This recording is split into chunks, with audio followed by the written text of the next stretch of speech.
از طرف مقام آقای خامنه‌ای. ما قبلش رفتیم جای آقای خامنه‌ای، از آقای خامنه‌ای گفتن که ما رو ببرین کربلا. آقای خامنه‌ای هم گفتن میبریم تو نه. ما یک صبری تو دلمون داشتیم قبل از اینکه پدرم خواست شهید بشه خبر بدن.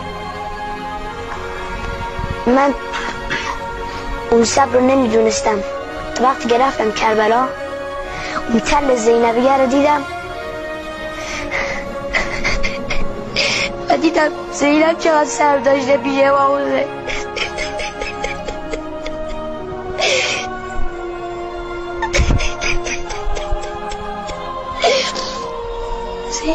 خوب بوده. حالا ما یک قسمت از فیلم بابام نگاه کردیم،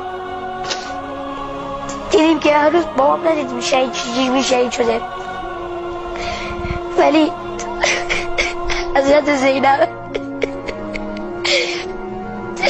سر برادرشو جلوی خودش از سر جدا کردن.